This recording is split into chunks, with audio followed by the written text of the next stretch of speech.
All right, you rise and join me in the Pledge of Allegiance. I pledge allegiance to the flag of the United States of America and to the republic for which it stands, one nation, under God, indivisible, with liberty and justice for all. Join me in a moment of silent prayer.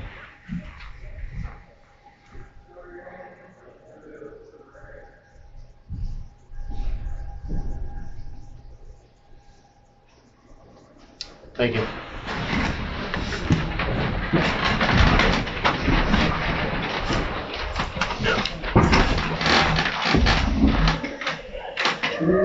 Too many court. All right, we will call this meeting to order. Are there any visitors' remarks concerning the agenda? Do we have the list over there? Jonathan, do we have the list over there? Speak if people want to speak. Oh. Can I pass it up to you? Yeah, if you would, please.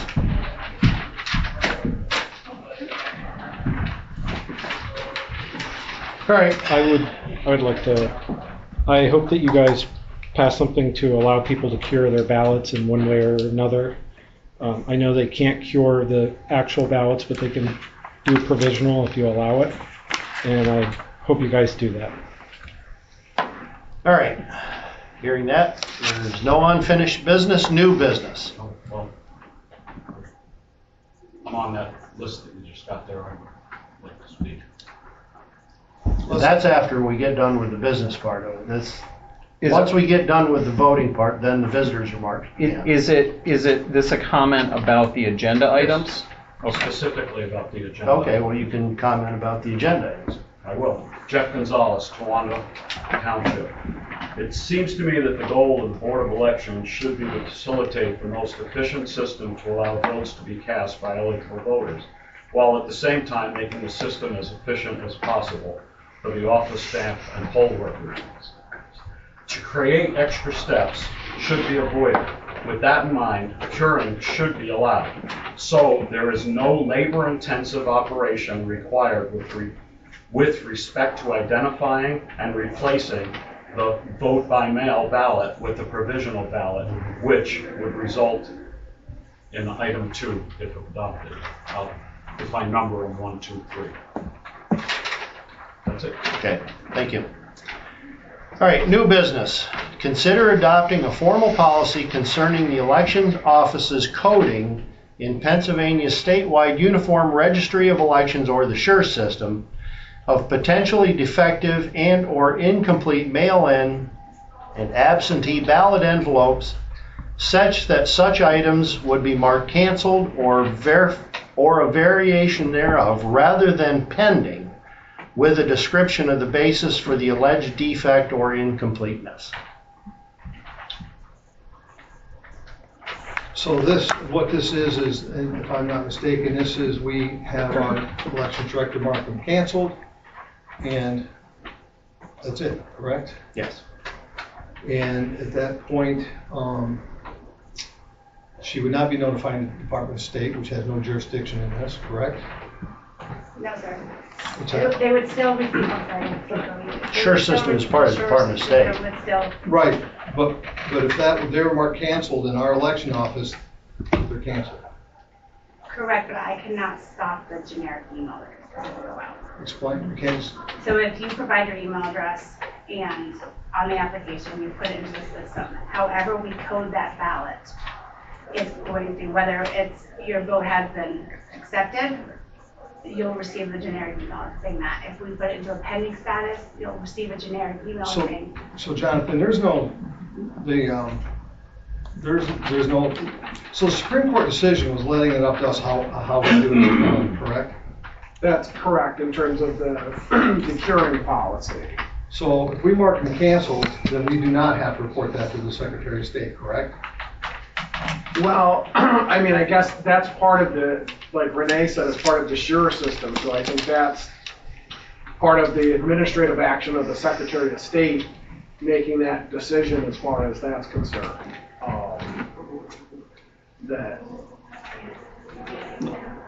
As far as I'm aware, I don't know if there's any other way, you know what I mean?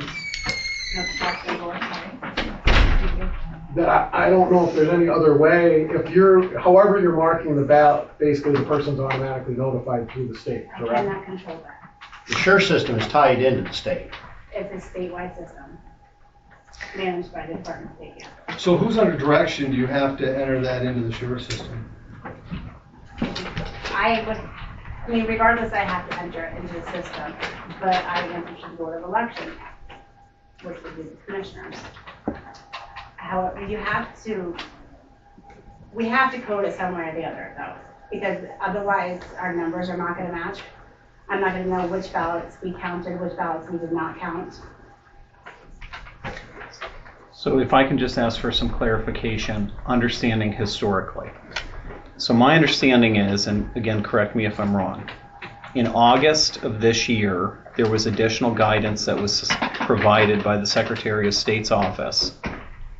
And in the SURE system, what it would do is it would allow additional fields, if you will, or codes, so that you could, for example, if a ballot envelope came in that was undated, or a ballot envelope came in that did not have a signature, you would have the ability in SURE to mark it as, quote, pending with the explanation of what was allegedly erroneous about it, meaning pending no date or pending no signature. So that's correct. Okay. And prior to that, the only thing you could do to identify it as potentially faulty was to mark it as canceled. Correct. I believe the pending codes were in the system to be utilized in the primary, but we did not utilize them then. Okay, so thank you for that clarification. And so the idea is that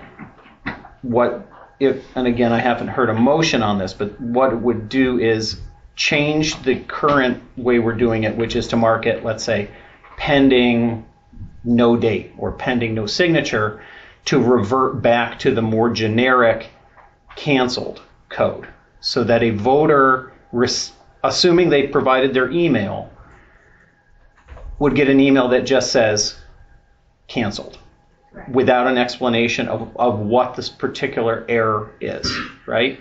And that would be also the same information that a third party who inquires of your office to say, tell me all of the individuals who have potentially faulty mail-in or absentee ballot envelopes, you could say, here you go. But instead of it saying pending no date or pending no signature or pending no security envelope, it would say canceled, correct? It still states canceled, no security envelope. Okay, so under canceled, it will indicate what the error code or the basis of the error is. Yeah.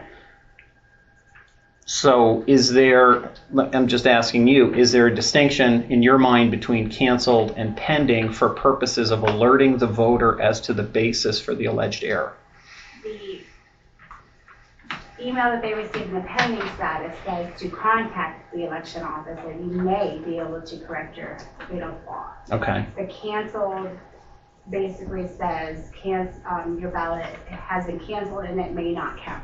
There's may in both statements. So this is curing, is what it is. I mean, the voters get notified that they can come in and fix their ballot, correct? Yes. Well, I don't support that. I want to just differentiate here between the curing. I think is item 2.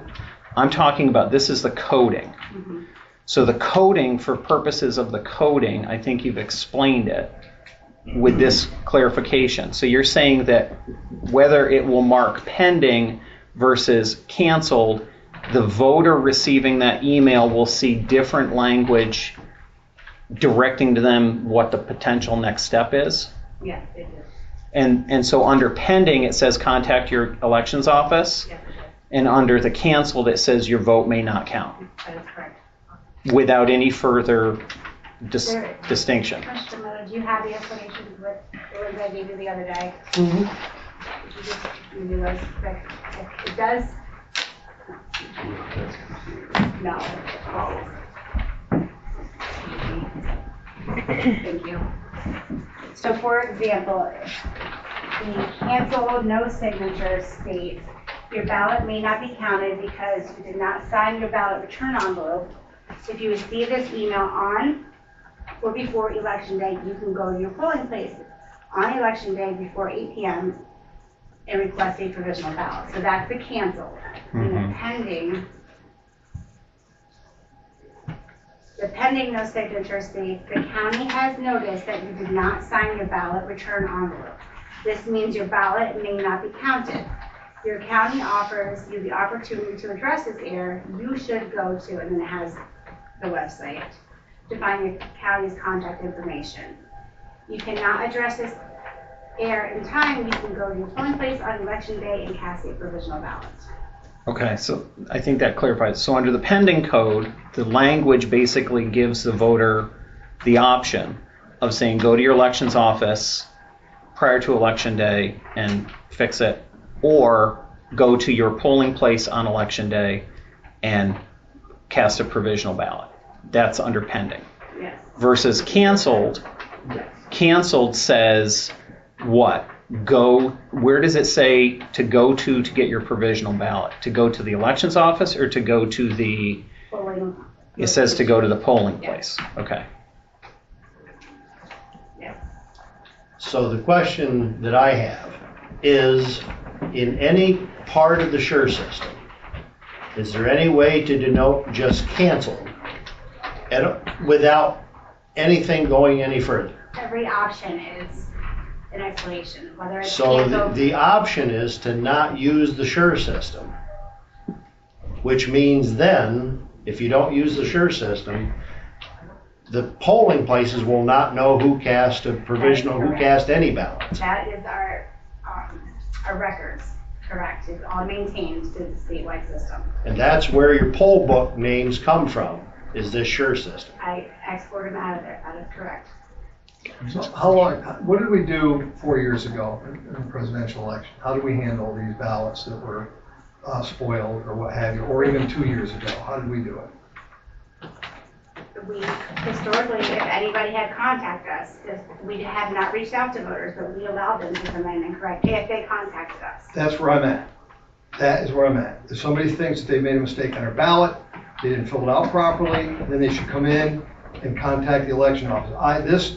This was what Schmidt did to basically to jimmy the system once again. You know, just a little walk through history, folks. Act 77 was crammed down the county's throats.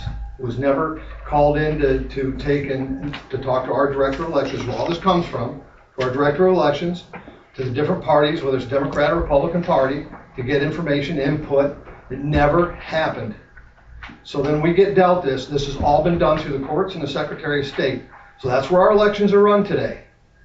The Supreme Court could hand down a direction at any time, correct, Jonathan? At any moment to straighten this mess out. But yet, here again, instead of the legislature telling us how to do our elections, we have the Supreme Court of Pennsylvania, which traditionally is a very liberal left-wing court. So right where I'm at is, if people think that they have made an error on their ballot, they need to contact you like we used to. They could come in. At that point, they could vote a provisional, but they cannot cure it. So they can only vote, just to clarify, they can only vote a provisional at the At the precinct. That's not correct. in our office. But they got to contact you. If they No. made it. Okay. Well, if you made an error in your you think you made an error, then go to your precinct and vote by provision. But listen, when you go into vote, whether you're a Republican or a Democrat, and people need to use these mail-in ballots, okay? Look, they were deemed unconstitutional. I don't need to get into that. I've even said on record when this happened that everybody can think this is terrific. I don't think it's terrific. Because I think the party bosses are going to call who we're going to vote for someday. It just happened in the Democrat Party. This is a mess. This has created a mess. It's put a lot of pressure on that lady who runs outstanding elections in our county. Outstanding. But what we're talking here today, I think, is principle and policy and where I stand.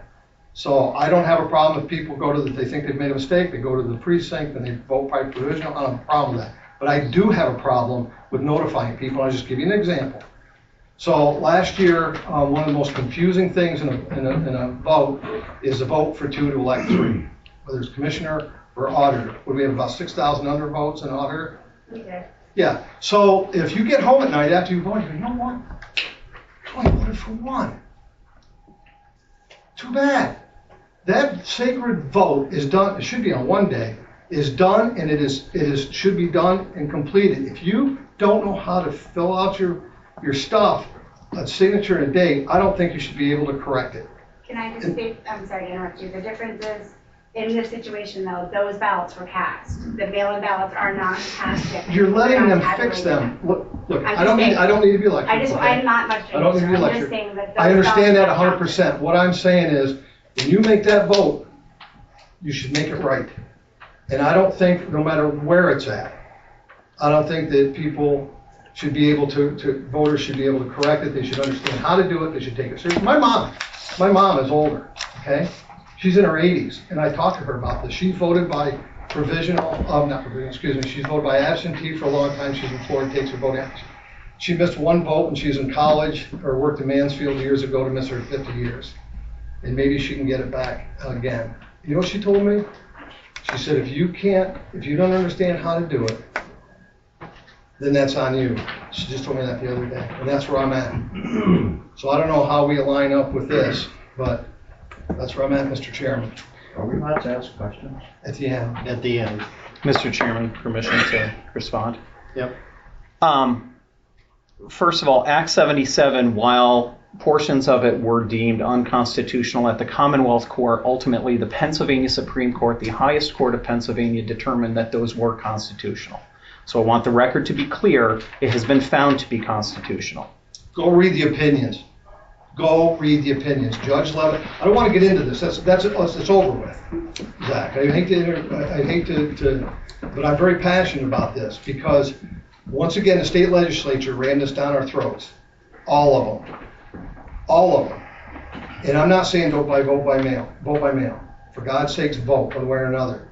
What I am saying is it's been a crooked process. They ran it, let's not relive history, but they ran that Supreme Court, Wolf and all of them. It was changed all the way through the election, okay? That's the legislature is charged with setting up election laws. That's not the way it's working in Pennsylvania. It's working through the courts. And that's the most dangerous thing for a republic you can have. And by the way, there's probably as many, this isn't a partisan thing, because I suspect there's a lot of Republicans that are voting for the first time that could have messed their ballots up, okay? I'm just telling you that I think, myself personally, that when you vote, you've got to make sure that it's done right.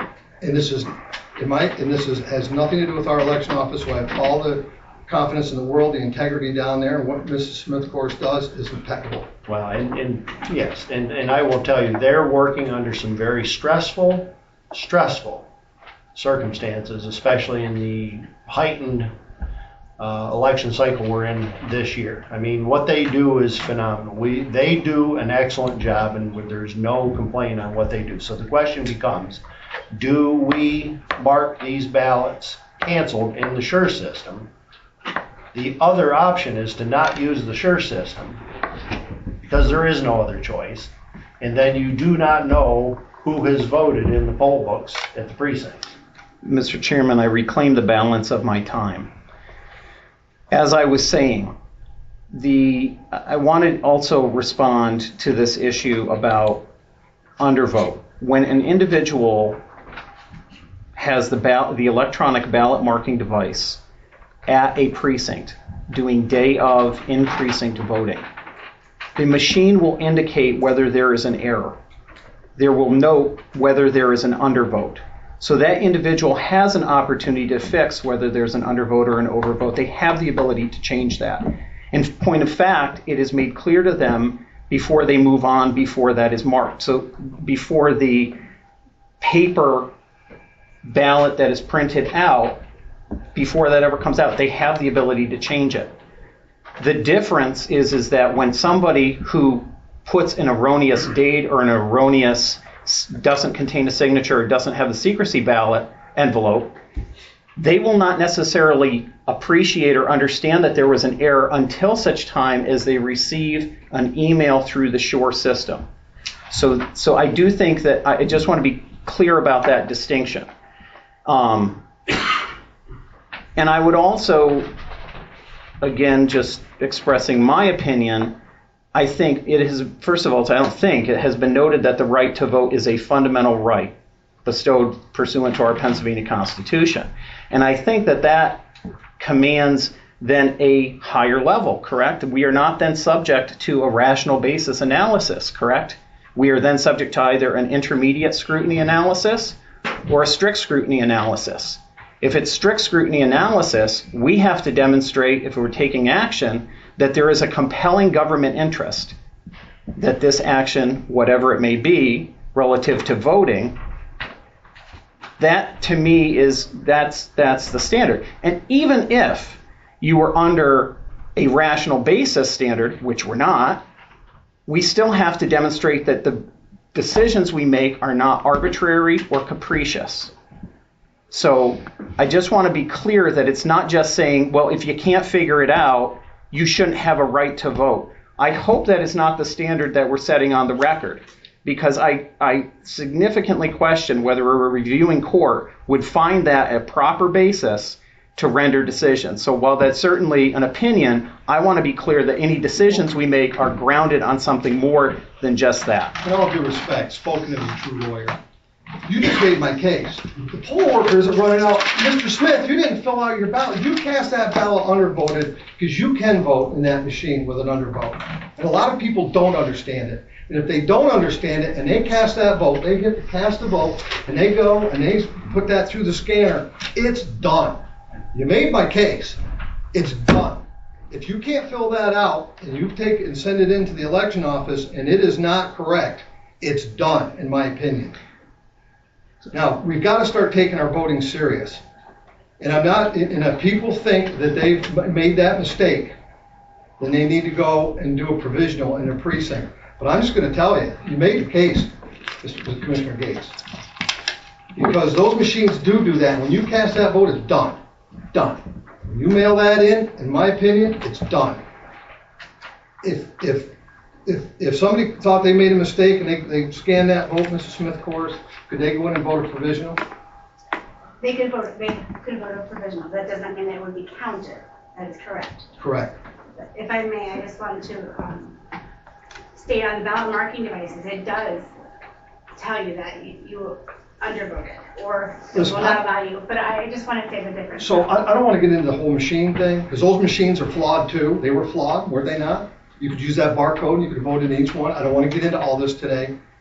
I'm a paper ballot guy, plain and simple. But once that vote is cast in that precinct, no matter what, it's cast. It's done. If you don't fill your ballot out correctly and you mail it into the election office, they receive it, it is done.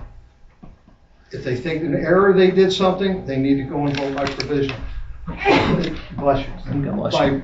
By most standards, when we go through the provisionals, she does a terrific job, lays them out, we discuss it, and if it's an honest attempt, then we look at it in a very favorable way. But I'm just telling you, I'm going to reiterate it. You cast that vote in that precinct. I don't need lawyers, a lecture on from a law degree. I know as a regular rank and file human being, you go in there and cast that vote, you scan that vote, you made a mistake, it counted. If you don't fill your envelope out right, and you mail it in, unfortunately, it's going to count one way or another, or not count. That's where I'm at, Mr. Chairman. Mr. Chairman, I think some of this we're getting farther on down to subsequent points. I think the issue before you is you're still waiting. I don't think there's been a formal motion. So you're waiting for a formal motion on the issue of what we're doing with the Shore system coding. And it's really, yes, because it's either we use the Shore system or we don't use the Shore system. Well, I want to be clear on that. What this calls for is whether we're going to mark it canceled, whatever, or pending, whatever. That's how I read this question. If the determination is to not utilize the Shore system, I think that's fundamentally different than what the question on the agenda is. So if there's a desire or a motion to change that to completely undo the Shore system, that would, I think, be a different question. So I guess, well, I'll leave it to you, Mr. Chairman, how to proceed. All right, so is there a motion on item 1?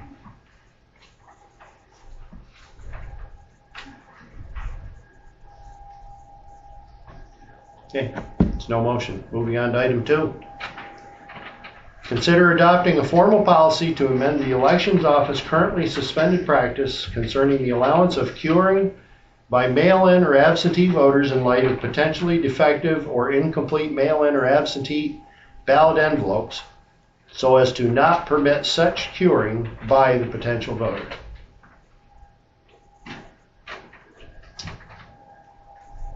Mr. Chairman, explain that in detail, if you could, please. Adopting a formal policy to amend the election office's current suspended practice concerning the allowance of curing by mail-in and absentee voters in light of potentially defective or incomplete mail-in or absentee ballots, so that to not permit such curing by the potential voter, which means they would not be able to go into the election office and either change or add the date or signature to the envelope where it's missing, correct? That means, yeah, So does that ballot get entered in the SURE system? it already is under pending.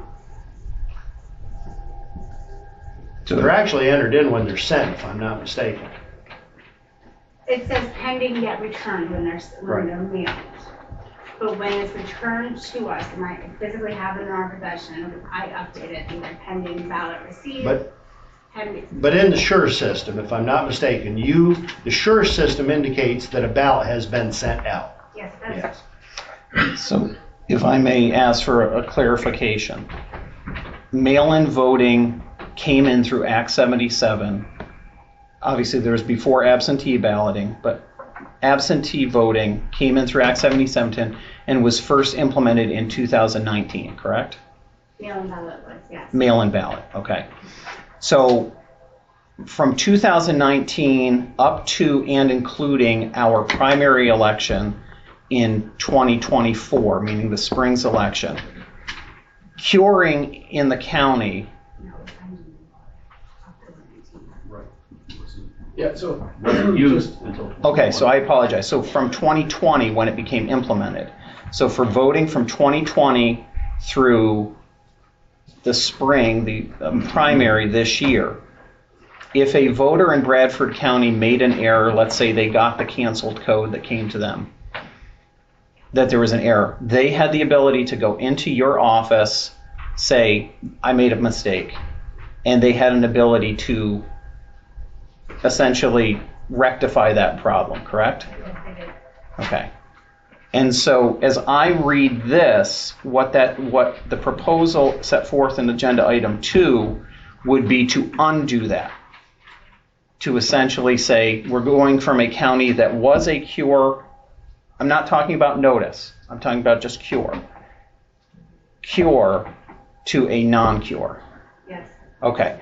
Because notice is different, and I would say that as a county, consistently, we have not been a notice county. The only notice that goes to the voter happens one of two ways. They get an email through the SURE system indicating that there was a problem, or potentially if a third party, let's say a nonprofit, came to your office and said, I want to understand who the voters are who had problems with their mail-in ballot, you are permitted to provide that information, correct? Yes. Or they can obtain through the Department of State. Or through the Department of State. And so whether a third party contacts Joe Voter or they find out through an email, if they came to your office, again, up to and including the spring primary this year, they could fix it. And that vote, essentially that corrected vote would count. So this agenda item would essentially, as I understand it, undo that and say we're moving from a cure county to a non-cure county. That's my understanding. Okay.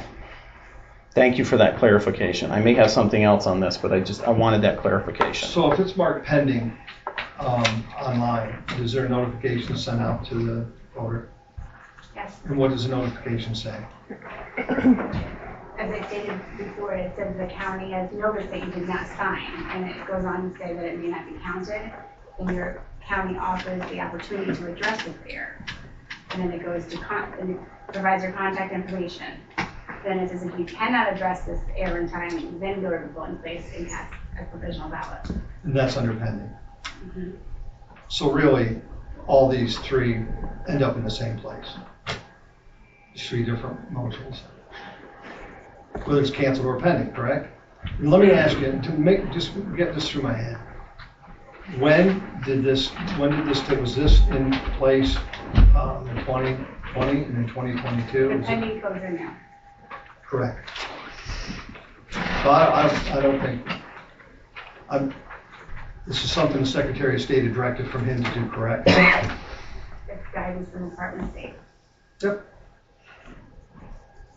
I don't think he has any jurisdiction to tell us what to do until the Supreme Court does, if I'm not mistaken. So as long as it goes into the SURE system, I'm out. So the concern I have is, and this is, I guess, a question for Jonathan. So if we were to adopt this policy, it would be changing the county from a cure county to a no cure county. Correct? That's correct. All right. And so the concern I have is, so the per curiam decision in the new Pennsylvania Project Education Fund that was decided on October 5th contains this language about essentially that the Pennsylvania Supreme Court has indicated that it, quote, will neither impose nor countenance substantial alterations to existing laws and procedures during the pendency of an ongoing election, unquote. So the fear I have is, while this is, we can have this conversation as it relates to future elections, whether we start that process in December or in January, as it relates to the spring 2025 primary, my concern is we're shifting gears literally in the middle of an ongoing election while it's pending. And I have concerns, and I turn to you, based on this new Pennsylvania Project Education Fund, that this seems to fall within that, because we're shifting gears in the middle of the election, as opposed to saying this is what we will prospectively do for the spring 2025 primary. Well, she's got an advisory, or whatever you want to call that, in her hand that changed in August of this year. It just keeps changing, the court cases keep changing it. The front of it, but I believe, yes, it does say. But here's the difference. In August, mail-in ballots and absentee ballots were not in the hands of voters. This is October 5th, 16th. So we're less than, 3 weeks away from the election? And now we're telling people we were a cure, now we're a no cure. That, to me, I have serious reservations about.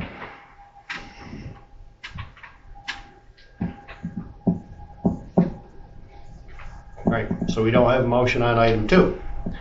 Consider adopting a formal... I'm sorry. So clarification is if we don't have any, if there's not a motion to change, then is that then a reflection that we are staying a cure county?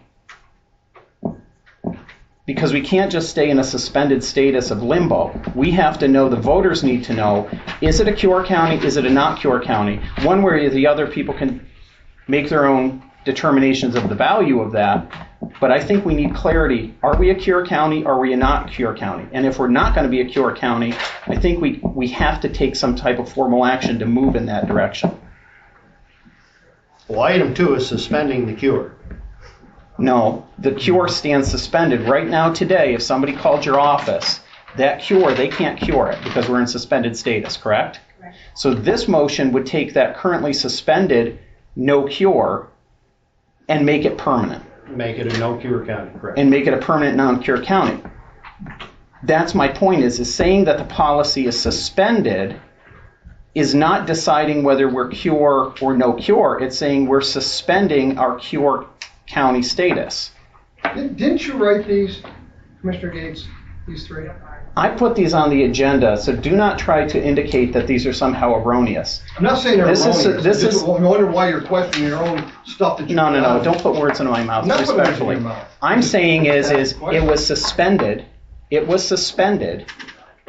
This is an attempt to say, quote, so as not to permit such curing by the potential voter, to make clear whether or not we are going to be firmly no cure or firmly cure, one way or the other.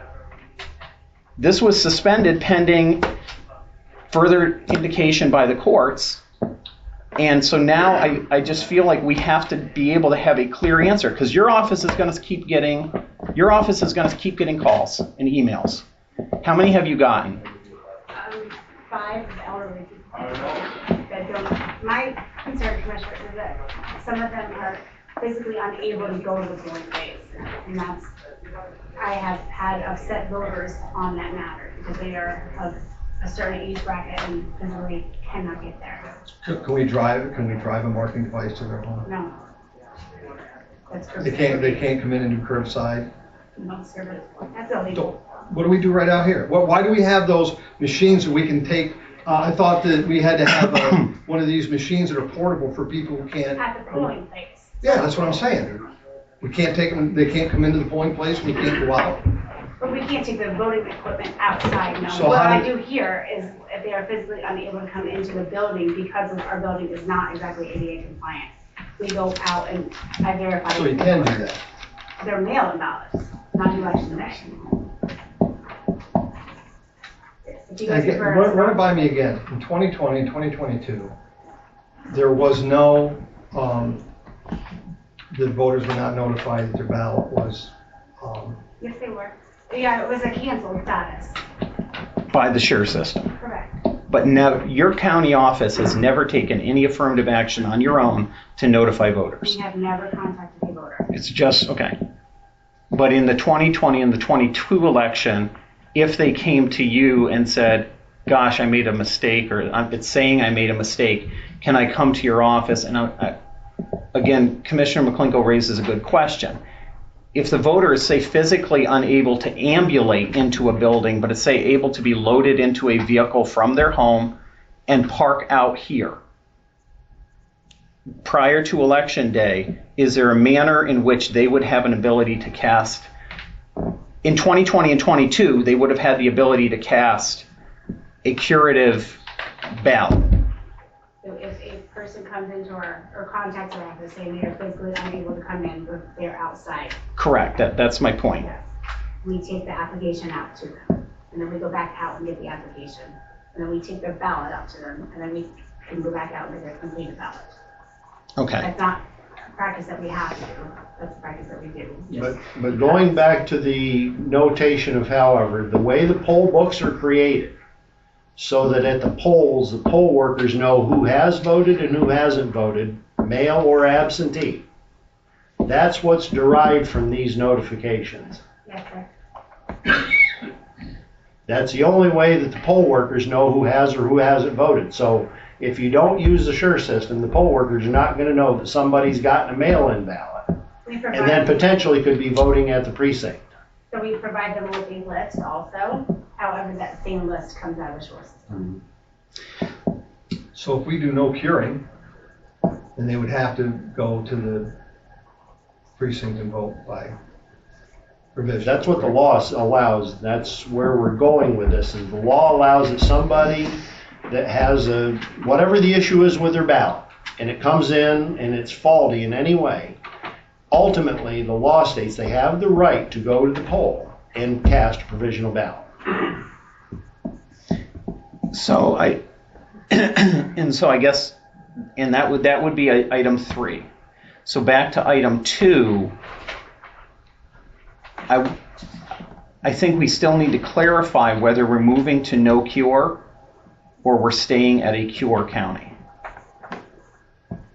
Because if we take no action, arguably if somebody came to your office this afternoon, would they have the ability to cure?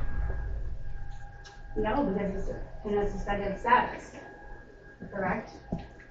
Because the current status has been suspended But it was suspended, I guess prior to this meeting, I understand what you mean. and as an emergency matter, because we were pending court action. But what I want to understand is, firmly going forward, are we a cure county or are we moving to no cure?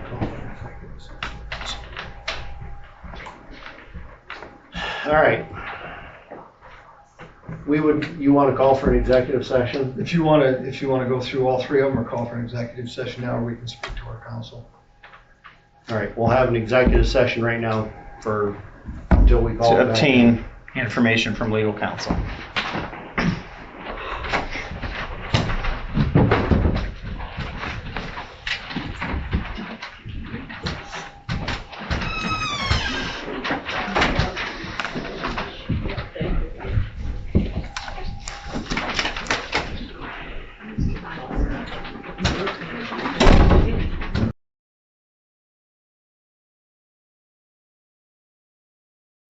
All right, out of executive session. All right, we're gonna go back to item number 1. Okay, well, Let me read it first. Consider adopting a formal policy concerning the election offices coding in the Pennsylvania statewide uniform registry of electors, or the SURE system, of potentially defective and or incomplete mail-in and absentee ballot envelopes, such that such items would be marked canceled or a variation thereof rather than pending, with the description of the basis for the alleged defect or incompleteness. I'll make that motion. I'll second that motion. So what that does is that it eliminates curing. And we'll get to that in a No, we haven't got We're getting to Right, that in but a second. What that does is it makes it canceled and not pending. Right. Correct. Okay. Correct. And so this will just, where's Renee? I'm right here. Hi. Hi. So do you need any further clarification if this motion passes? You understand what you would be doing in terms of how you would mark them? I would mark, if this motion passes, yes, I will move everybody from the pending status. Okay. And put Other them than on the ones can- that say pending not returned, just to clarify, that means that their ballot was sent, but we don't have it. All 50, Correct. 4,200, whatever I have, all Okay. sent. Right. And this is only talking about the defective or incomplete, not the Correct. ones, that are, okay. All right, we have a motion and a second. Is there any further discussion? Hearing none, all in favor of approval signify by saying aye. Aye. Aye. Any opposed? Nay. All right, motion carries.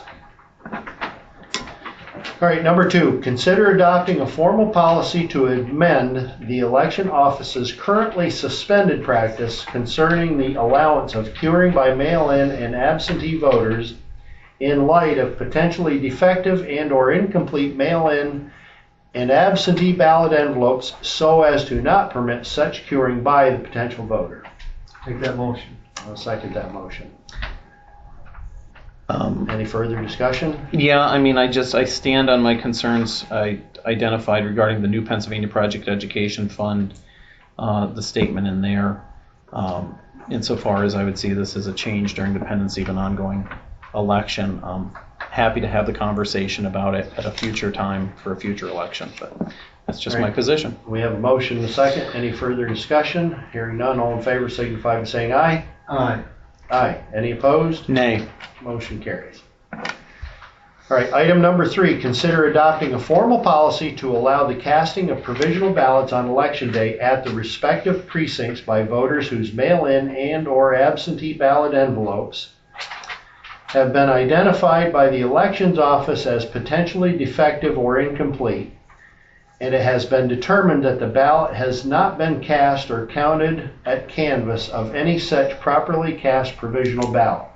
So I would like to make an amendment to that agenda item, Okay. to add an agenda item. And what I'd like it to say is consider adopting a formal policy to allow the casting of provisional ballots on election day and their respective precincts by voters whose mail-in or absentee ballot envelopes have been identified by the election office as potentially defective and or incomplete, and it has been determined that the ballot, mail-in or absentee ballots, that's what I'm at, ballot has not been cast and counting at canvassing, the canvasser such properly cast provisional ballots.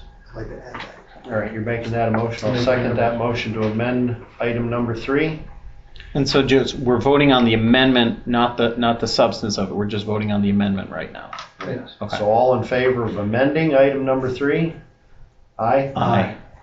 Any opposed? Motion carries. All right, we made the amendment. Now, we will vote on the amended item number 3.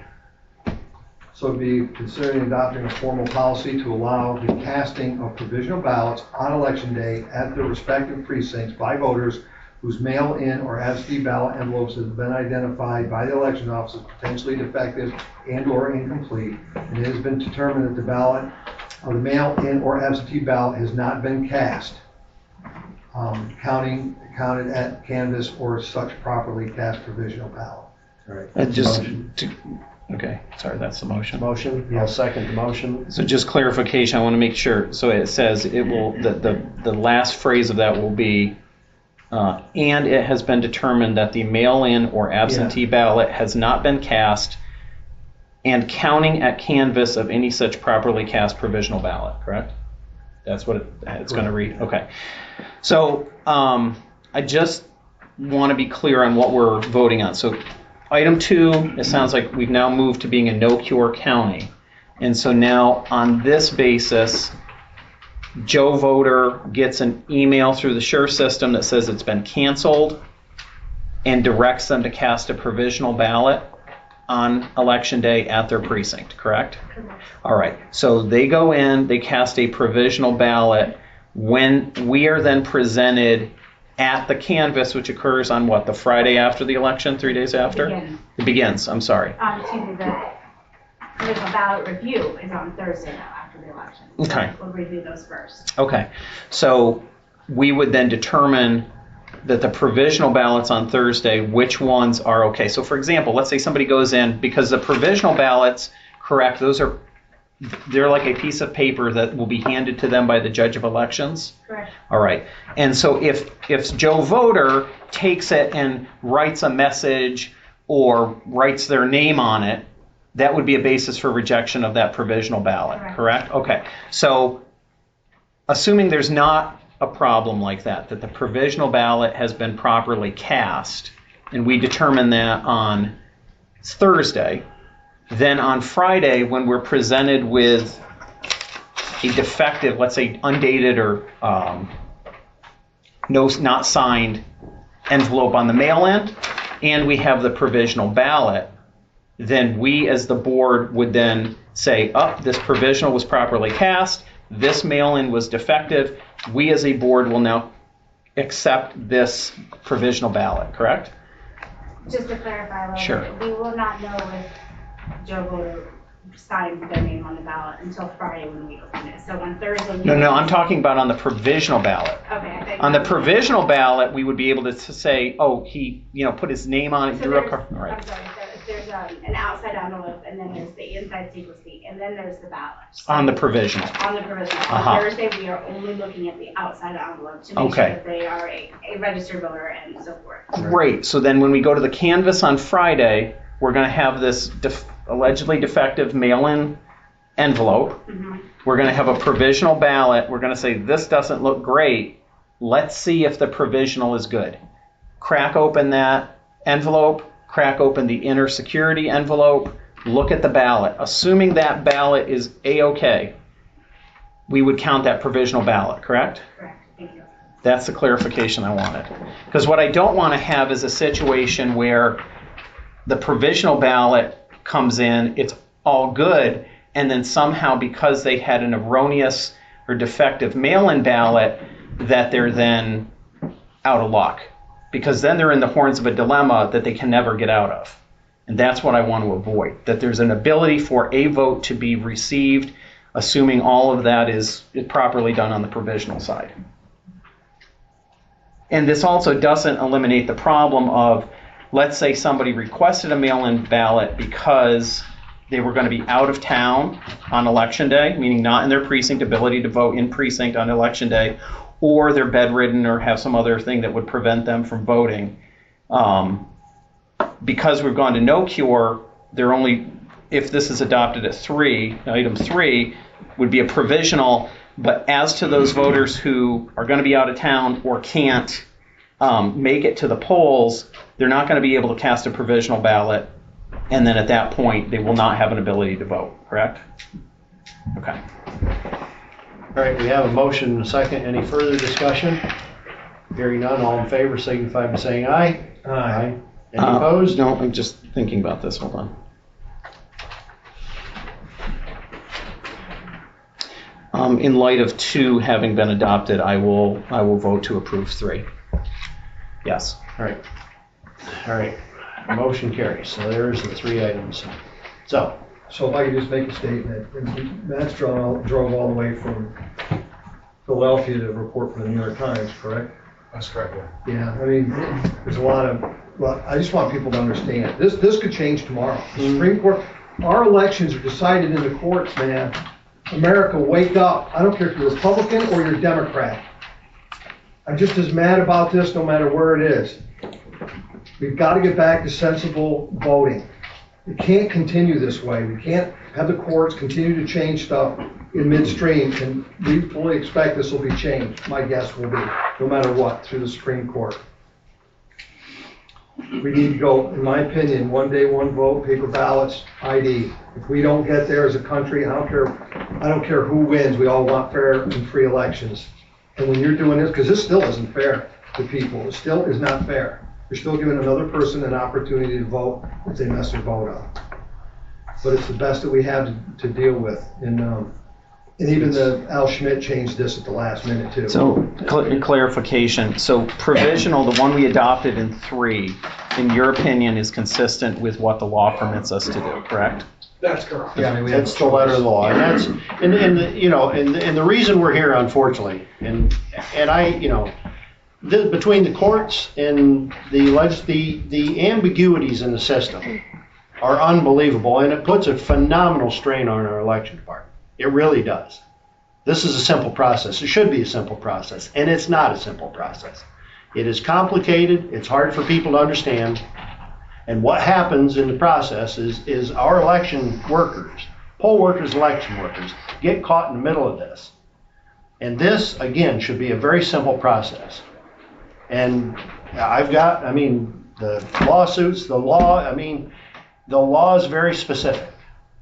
And that's where I'm going to come down on is the law. The law says that those should be, if they're canceled, they're canceled. You have the ability to go to the precinct and vote a provisional ballot. That's what the law says, in simple terms. That's where I'm at with things, where I've been. So, I've said since Act 77 that it worries me to think that, someday we're not going to choose our own candidates through the primaries. It's there. And look, I'm no Joe Biden fan at all. Look what just happened there. I mean, we're there. Wake up, America. Wake up. Let's get this right. Let's, like Commissioner Miller said, this shouldn't be complicated. And when you run it through the damnable courts, it gets complicated. I handed her the SURE system, different delineations of different ballot issues. And there's a dozen on there probably. I mean, it's either it's accepted or it's canceled, one or the other. But there's 10 or a dozen different categories on there. It shouldn't be that hard because you're making them decide, does this count, doesn't it count? Is this legible, isn't it legible? I fully believe voters are smart people. I do. Some of them make mistakes. It happens. Back in paper ballots, I remember that, and I'm a paper ballot guy, but if you remember, because this all started with the Help America Vote Act. This just didn't start last year. This is where it started. But, if you overvoted, your ballot was no good. If you undervoted, it was whatever. Yeah, and you might find that out when you walked out of the voting place. Well, guess what? And if you couldn't read the writing, if you didn't understand the law, then you didn't understand it. But all right, Mr. Chairman, I appreciate the comments. I think the concern for me is voting being a fundamental right should always be treated with the greatest deal of sincerity, and I do think that the board as a whole, we do share that concern, and I do share some concerns over the lack of clarity, shall we say, that has been expressed today. But I also, in trying to get it right, I don't want to be punitive. And the concern I have today is that for those individuals who are bedridden, for those individuals who cannot make it to the polls due to work, and for that very reason is why they sought a mail-in ballot, that they are now in a situation where they will have effectively not have the ability to exercise their franchise, and that weighs heavily upon me. Thank you, Mr. Chairman. You know, Matt drives all the way up from Philadelphia. Whether I agree with his reporting or not, he's always treated me very nicely. But where's our state legislators? They're the ones that created this mess. They did it. And it's been handed to the counties for us to figure out and been run through the courts to be changed. You know, he can drive all the way from Philly up here to report, but we can't get anybody to come in here and sit and have an opinion or listen or whatever and go to battle for the voters of Pennsylvania, whether you're a Republican or a Democrat. Because this is not going to end well for anybody if we don't stop it. Okay, I'm done. All right. With a heavy heart, Mr. Chairman, I move to adjourn. Well, we got comments. Oh, we do. I'm sorry. Sorry, I apologize. Hugh Austin. You don't want to pass that up. I heard something very early, and I would like some clarification on when a vote is considered cast. So, If the law could explain that, that's what our, you want to give it a try? So the courts are dealing with that question right now as far as that goes. It's going to be adding to this paper, by the way.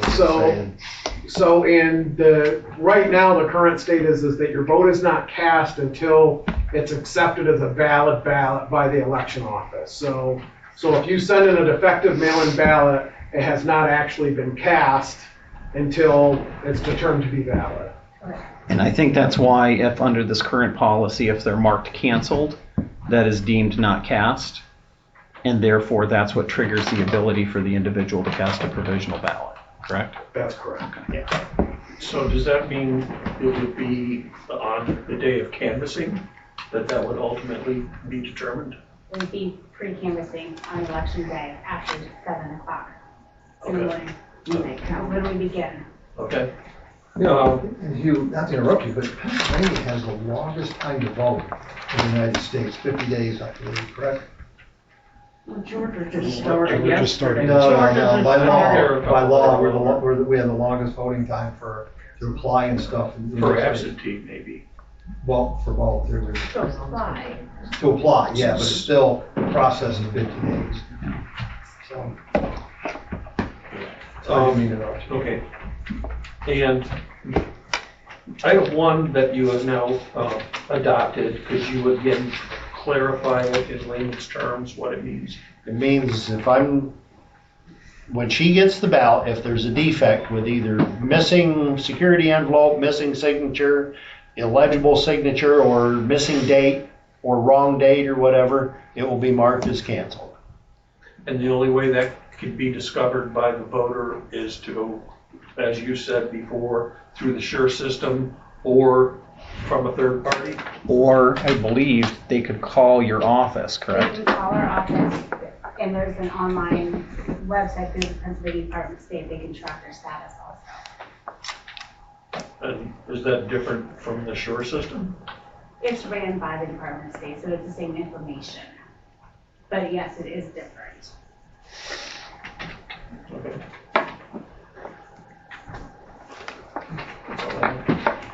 Jeff Gonzalez. No, I commented. Okay. Diane Gonzalez.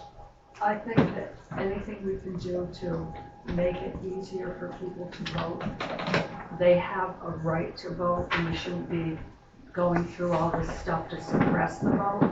There's been a real push to suppress votes in this country, and I don't think that we should be doing that.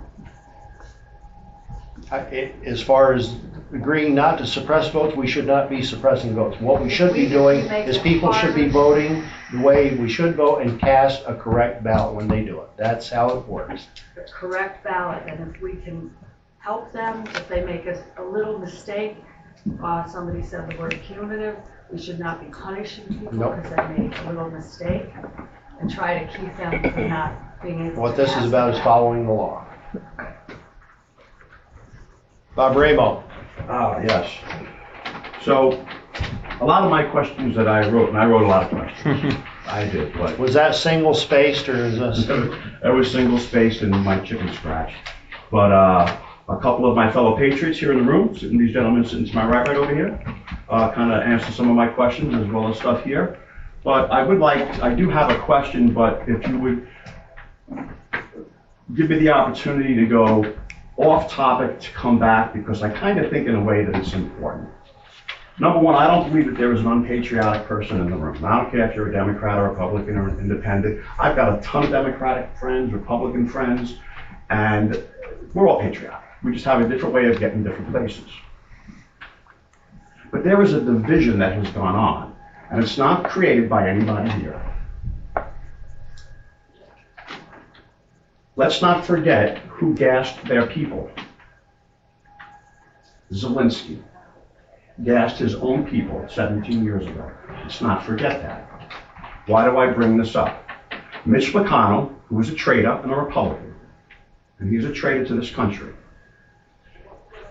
When Russia invaded Ukraine, the United States, in 2022, Mitch McConnell said, we're going to give Ukraine $117 billion. $117 billion. Now, there is a caveat to that. I don't know if you know this, but every country that joins NATO has to supply ammunition and weapons, and they must sign an agreement that they promise to not be the first country to ever use a nuclear weapon.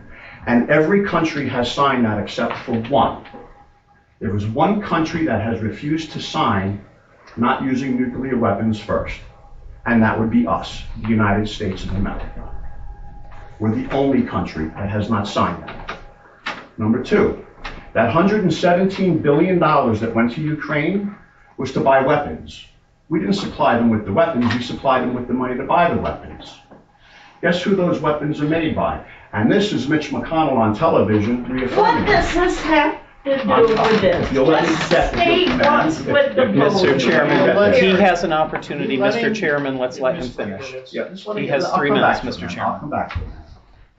So, that $117 billion was given to Northrop Grumman, all of our military contractors, General Dynamics, Northrop Grumman, Teledyne, and guess who owns that? You know who owns those companies? BlackRock.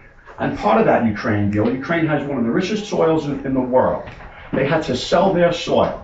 And you know who they had to sell their soil to? Monsanto, Cargill, and Monsanto. And guess who owns that? You guessed it, BlackRock. What does the United States do after every war? We go back to those countries and we rebuild them. And guess who gets that contract? You guessed it, BlackRock. Who controls Fox News, Newsmax, ABC, NBC, CBS, and the list goes on? BlackRock. And they have one goal, folks.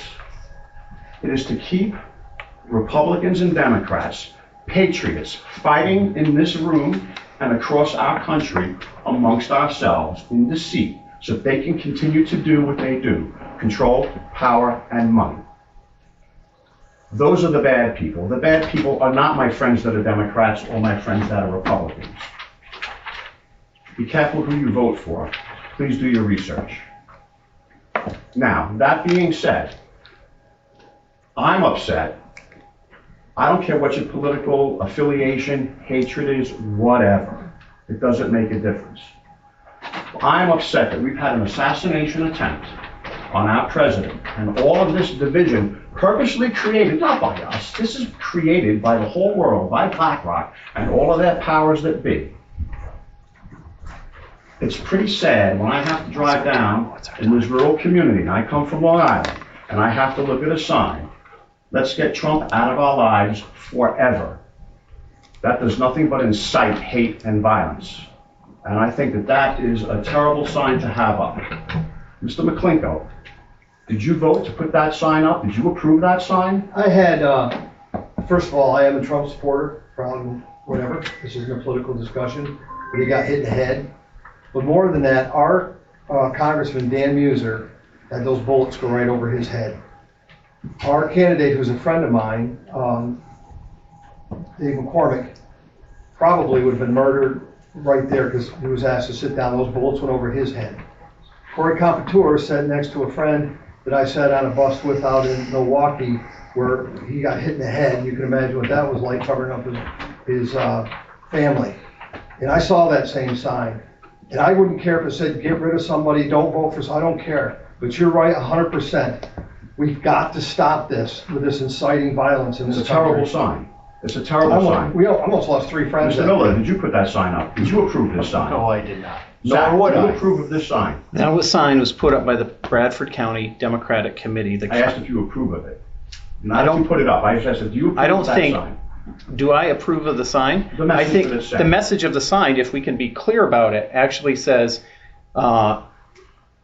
if I recall, let's get Trump out of our lives for good, vote Harris Walls. Correct, that's exactly It right. does not say there is, and I would resent any implication that that sign promotes violence. It is directing people to vote. And I would say this, if you support President Trump, go vote for him. If you support Kamala Harris, vote for her. If you support a third-party candidate, vote. If you don't care for any of them, don't vote. I am saying, if we're going to get into, you are entitled to your opinion, sir, but I am going to affirmatively say that there was zero implication of wanting to resort to violence.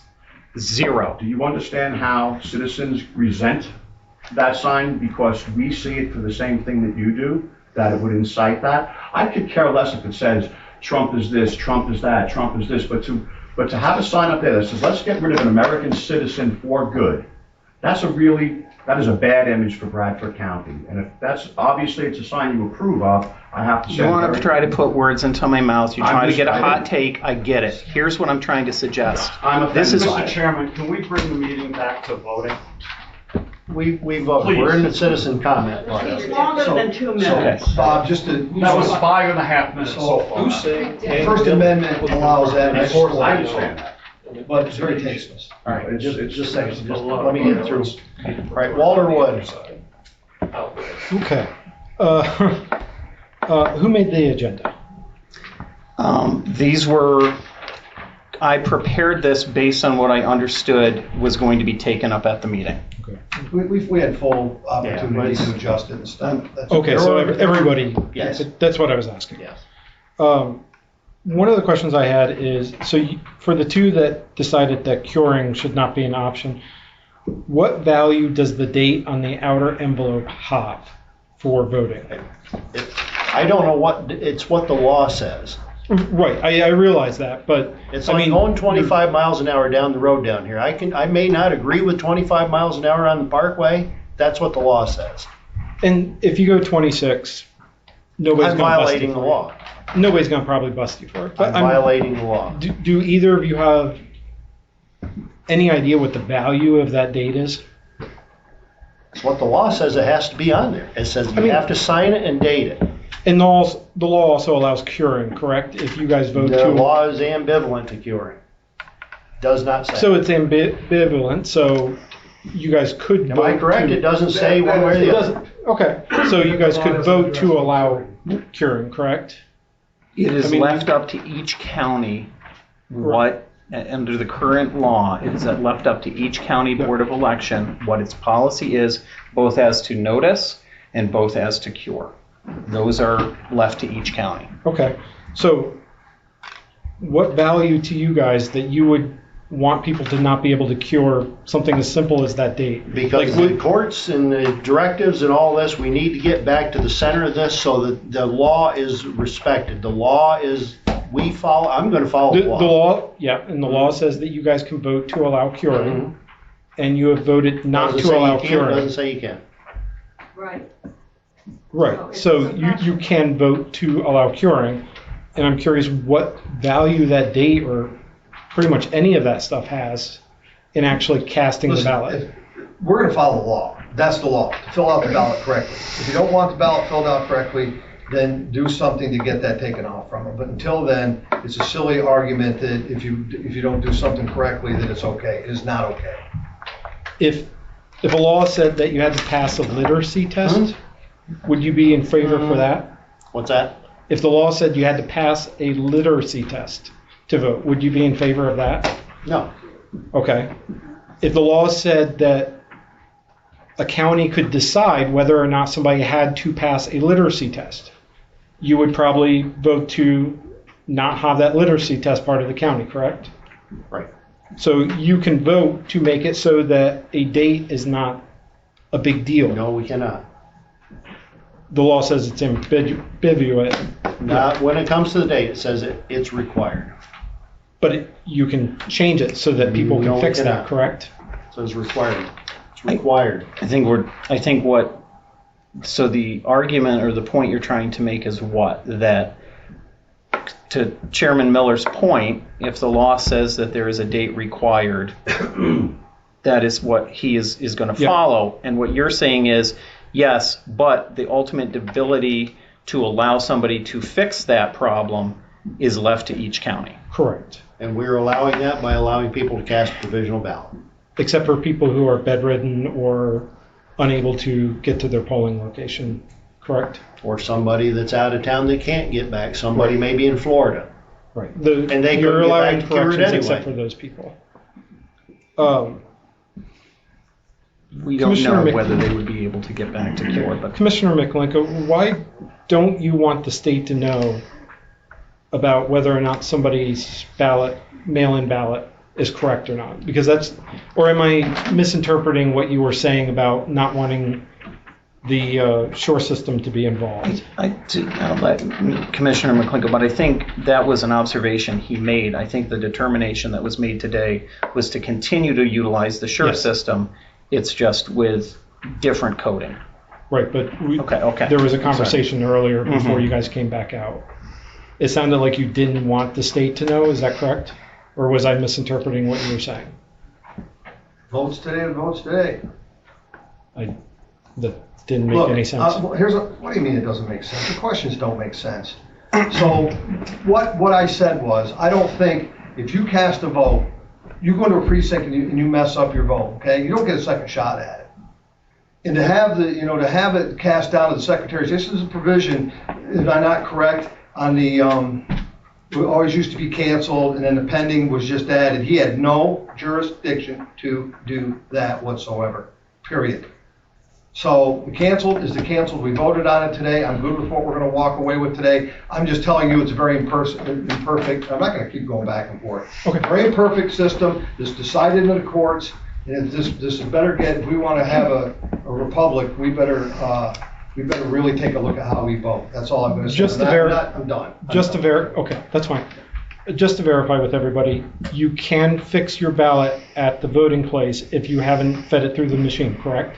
Like if you're on the voting machine and you're on the last page and it has all the information. If you go into your polling place. Yep. And you go to the ballot printing device and you select all of your candidates. Yep. And you print whatever it says on there. I can't tell you whether it says cast ballot or whatever it is. Print. Mm-hmm. You print that ballot. If you look at that ballot and you don't like the choices that you made or you don't agree or something is out of kilter with, you don't see your choices on that ballot, you can take that ballot to the judge of elections sitting behind the counter. Yep. You can ask for that ballot to be spoiled, which means they cancel it. Mm-hmm. They issue you another ballot. You can go in and then reselect on that ballot printing device. You can select your candidates again, print it out. You can look at it again. If you choose not, for whatever reason you don't like the choices or they didn't, whatever, you can again hand that back to the judge of election. You can do it 3 times if I'm not mistaken. Correct. Mm-hmm. So you can cure all the way up until it's fed into the machine then? That's correct. Okay, just wanted verification on that. Thank you. Another comment? Cynthia, okay, go ahead, Wendy. Just a couple of comments. So with the introduction of mail-in ballots, we have election season. It's not one day voting. If someone chooses to request a mail-in ballot, they have plenty of time to fill it out correctly. If they can't fill it out correctly, that's on them, period. Election season, we don't need election season, we need election day. Second point, what I want to see is ensuring that only properly registered citizen voters cast votes in federal elections, that only votes properly cast are counted, that all voting systems are compliant with critical infrastructure standards, assuring every ballot is correctly tabulated, and ensuring that the authenticity of every ballot counted can be proven by an unbroken chain of custody from the voter's hand to the final certified result. Period. And Ms. McClinko, is it? Yes. Okay, Ms. McClinko, thank you for that. Perhaps, Renee, you can speak to some of the issues. So do you want to go into understanding like the citizenship and all of that, or? I think we've gotten really far off topic, but I can certainly answer. So currently, if a new voter applies for mail or to register and they provide us with a driver's license, it goes through the HAVA verification, with the Help America Vote Act. It is supposed to tell us, and I'm not saying that it is and it is not, we are supposed to be notified whether they are not a citizen or not. And as far as being able to track their ballot, you're losing your ability to have a private vote. And not everybody is comfortable airing who they're voting for. So as far as the CRB and tying voters to each, they're going to lose their ability to have a private ballot if we do that. I don't know if you have any. It was more of a comment, and as Commissioner Miller said, the law needs to be applied consistently, whether you vote in person, whether you vote absentee, whether you vote mail-in ballot, period. That's how it should be. How it used to be when it was handled at the county level. Allowing the state to have so much say in our elections has created all of this confusion, all this discourse, all this division. It needs to be brought back to the county level and managed at the precincts. We know our voters. We should be the ones making the decisions. I'm done. Cynthia? Well, I like to say to the election board, thank you for all this trouble that you're going through. I believe in our election system is fair and honest. No matter what no one says, everyone has the right to vote, whether it's mail-in, which I have done. I think it's wonderful because I'm taking some of my friends that cannot drive to the voting place, so I don't have to worry how I vote when I vote. So I think we should just start celebrating who we are and vote the way we feel, and hopefully pray to God that everything is okay after November 5th. That's all I got to say. And if I could just, and I want to say, I mean, we as the election board, we're the election board. We're the end all. This is where the buck stops when it comes to complaints. What frustrates me is when our election workers, and especially Renee and her staff down there in the elections office, they don't need to be put in the middle of this. That's what's frustrating, is they're put in the middle of a lot of these debates and arguments and stuff. They do an outstanding job running elections in this county. I will tell you right now, this county, I know what goes on in this county because I spend a lot of time following the process. Your votes are accurately counted and accounted for. We've still got 2020's ballots in boxes in secure storage, paper ballots. So I'm just saying, we don't need to put our election workers, and I thank everybody's patience with this. This is a process that, again, I brought just only a portion of what is being dealt with through the courts, through whatever, just back and forth, back and forth, back and forth. And it's still going on. There's still court cases pending. And this puts them in an awful, awful position. All the more reason to bring it back to the county. Mr. Chairman, I think we have a question online. So from Zoom, there was one person that asked under what circumstances could a provisional ballot be not counted? I think we talked a little bit, but I'll just give you an example. If when we crack open the provisional ballot envelope and the inner secrecy envelope, and we look at the ballot, and let's say somebody has said, I'm Sally Jones voter, and I disapprove of this election, or some type of a statement or something that is they're signing their name to it, so it's identifiable. That would be a disqualifying basis for that. Correct? It would also obviously need to be a registered voter within the county. So if they are even registered in Sullivan County and they vote here, their ballot will not count, even though it's a federal election. Correct. They have to be registered voter. Yeah. I hope that answers the respondent's question. Then there was someone else that was wondering why was there a need to contemplate change in August policy? Not sure what exactly they were meaning. Oh, you're talking about the coding? Yeah.